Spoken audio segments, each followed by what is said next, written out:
because you don't believe you. We don't want you crying when you get over there, because you're not old enough. It won't happen. You won't come back. So say it now. I'm going with the lads. Can't help feeling butterflies in your tummy. You never knew what the future held.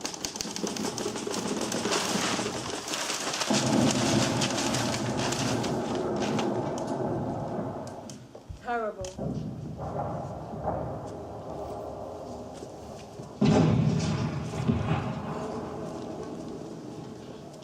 I was told to go back to no man's land.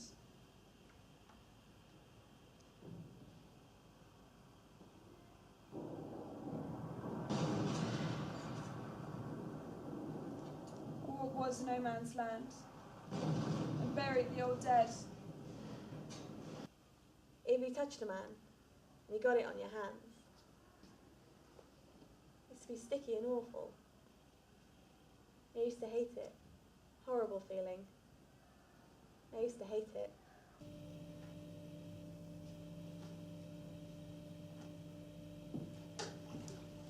Sizzling, you know?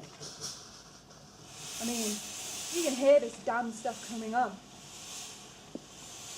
And then saw this great cloud coming over. This great yellow, greenish yellow cloud. It wasn't very high. About, I wouldn't say it was more than 20 feet up. 10 or even 12 men, each with a hand on the shoulder of the man in front of them, and lines. You see lines and lines and lines of British soldiers with rolls of bandages around their eyes, heading back towards Ypres.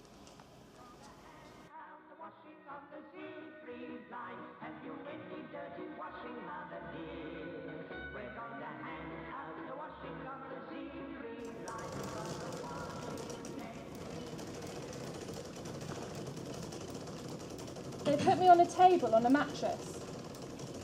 I think it was in the kitchen they did it, and it was done. They amputated my ankle, and I can assure you, it was no easy job. It was extremely painful, and I can assure you, if I ever howled in my life, I howled then. Make no bones about it, I really cried my eyes out when I saw the results. To have an injury like that at my age was quite a shock.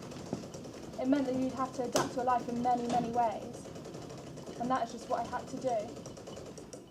3 weeks later, I was back up the line with my right arm. A difficulty in speaking. I mean, it was hardly a stammer. It was more of a stuttering. Well should have been shattered by 19 months on the front line, if you will. I couldn't sleep at night. We were desperately in love with each other, and we made that promise that when the war was over, which was Christmas, we'd get engaged. It was a promise. That was it. It was a promise. He said, "Now I won't take you any further. You must go back now." And he picked me up. And he gave me and he held me tight to him. And he put me down and said, "Wave to me at the bottom, won't you?" So I stopped, and I waved, and he waved back. The person who brought the letter, my mother, she opened it. She sat there, and all she said was, "Oh, he's dead." And then she started to cry.